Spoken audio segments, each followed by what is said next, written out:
So to continue our discussion, we left off with why is there no bracha on the mitzvah of tzedakah, chesed in general, bikor cholim, haknasas orachan, etc. So we went into, last time, we went into the different reasons. It's something which happens all the time, and we contrasted it with Torah, which is different, because Torah, the excitement of Torah, we continue making the bracha.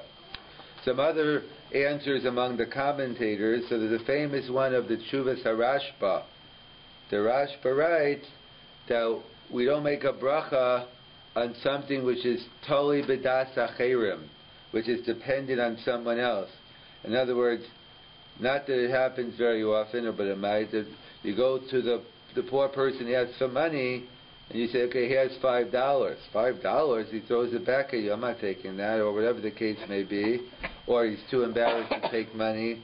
Let's say you see a poor person, okay, good, let me give him money, and then he doesn't want to take it. Whatever the hypothetical is, the concern is that the mitzvah is not exclusively based on use. The ani has to receive it, and therefore it's a potential bracha levatala. And therefore, the Rashba writes, our rabbis never instituted a bracha on giving tzedakah, because even though tzedakah is a mitzvah min Torah, but if the ani doesn't accept it, it could be a blessing in vain. Parenthetically, we see from this Rashba that the mitzvah of tzedakah isn't fulfilled until the ani actually gets it. That's why even if we assume, and that's why when you put money in the pushka, so obviously it's not giving any bracha, there's no mitzvah happening. And in fact, there's an interesting discussion in the postscript. If you put money in the pushka and it's stolen, do you get the mitzvah of tzedakah or not? Obviously, we have a principle in general, machshava tova mitzdaref l'maisa. A good thought and a good deed, you'll get rewarded. But I mean, in terms of actually legally speaking, so according to the Rashba, we see it depends. It's result oriented. And in fact, that's what the Ravid explains on a different context. There's a discussion regarding the bracha you make under the chuppah. There's a berkas erison, it's called. When someone gets married, usually it's the rabbi, but it could be anyone else, who makes the bracha under the chuppah. So what type of bracha is it? So that's a major dispute between the Rambam and the Rush. The Rush writes, it's a blessing on the institution of marriage. It's a birka shevach volda. We're just thanking God on the institution of marriage. And the Rambam says no. It's specific bracha on the mitzvah of kiddushin.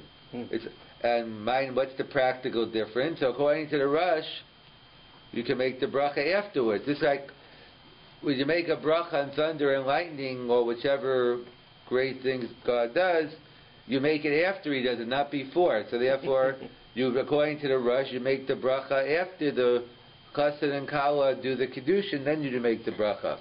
According to the Rambam, he says it's like any other birkas ha-mitzvah. This is like you make a bracha first and then you do the mitzvah. So too by kiddushin, first you make the bracha, the way we do it, and then you put the ring on the woman.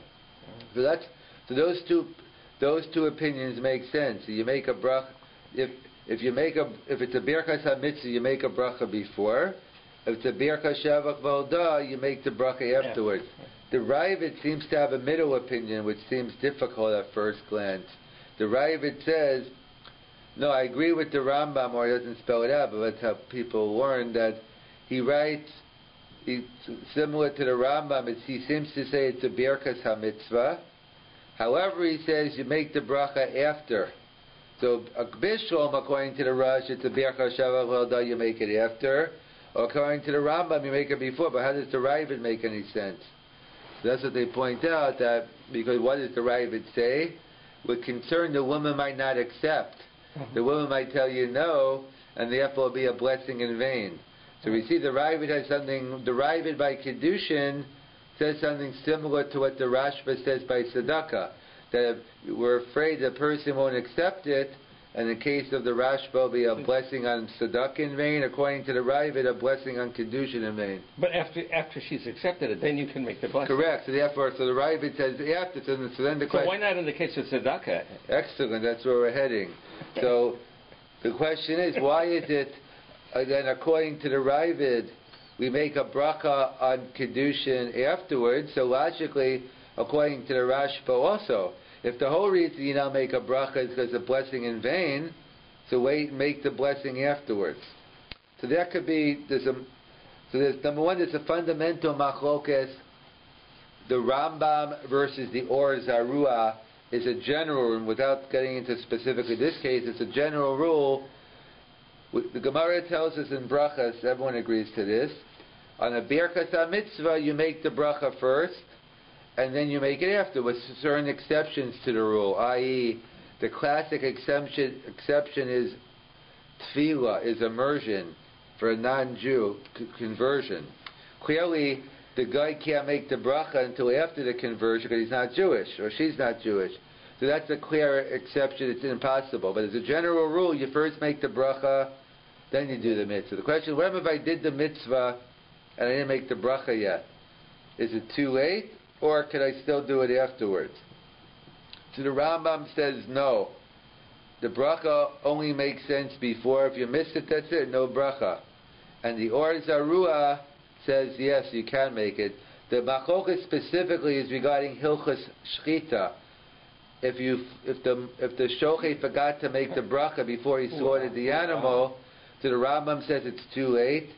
And the Or Zarua says it's okay, make it after. So what's the Nakudas Hama? What's the issue between the Rambam and the Or Zarua? Why waste a good animal? Right. No, it's still, by all accounts, it's still kosher and you could eat it. The bracha doesn't make it not kosher.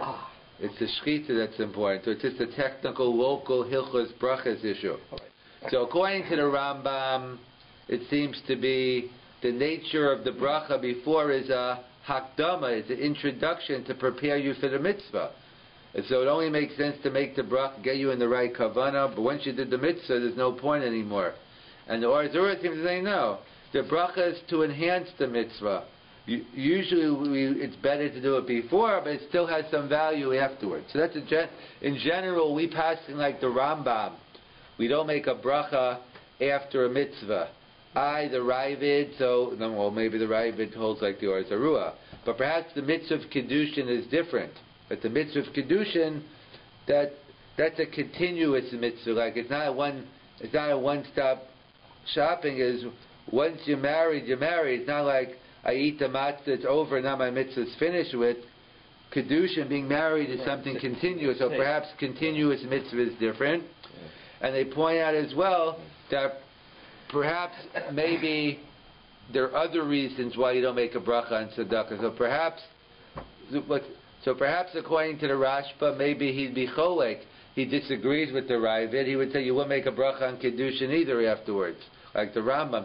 Or even if you want to tell me he agrees by kedushin, but there's another reason why tzedakah you don't make a bracha, because the Beis Yosef writes in Hilchas Pesach, the Gemara tells us, well, the lach is we make a bracha on the night before Pesach, when we search for the chametz, we make a bracha.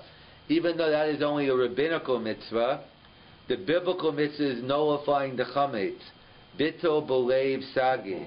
So the question the Beis Yosef asks is, why are we making the bracha on the rabbinical mitzvah and not the biblical mitzvah?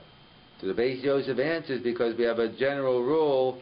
Our Rabbi said, we only make a bracha on something which is concrete, something which can be demonstrated, on something which is biyisodo b'leiv, in your heart. Like the example I always give is, there's a Talmud Chacham versus a tzaddik. So a tzaddik is a big intangible. Like, what exactly does a tzaddik mean? Who is? It's very hard to put your finger on it, or maybe it's very hard to define it. It's something, when you see one, you'll know it, but it's hard to define it. But when it comes to a Talmud Chacham, you might not know, but there's some criteria. You can listen to the class, you speak to them and learn. So there's some objective criteria what a person knows. When it comes to a tzaddik, so So we can't demonstrate. We don't know what's in anyone's heart. So anytime a mitzvah is dependent on someone's heart, we can't go ahead and make the bracha. So maybe that's why. So maybe if the only reason you didn't make a bracha on tzedakah is because is it dependent on someone else, then maybe the Rashba would say you would make a bracha after. But there are other reasons why we don't make a bracha on tzedakah. Since when one makes a commitment on tzedakah, perhaps he becomes obligated. Like when someone's having an appeal, and then let's say you raise your hand to give money, but they don't call on you. Do I still have to give the money? So that gets into the. Some say, yeah, you are, since you planned on giving it in your heart. So some say since tzedakah you become chayav even when you think about giving it. Yeah. So hence that's why there's no bracha. So so this is another couple of reasons why we don't make a bracha on the mitzvah of tzedakah, on the mitzvah. But we'll have to continue on this note.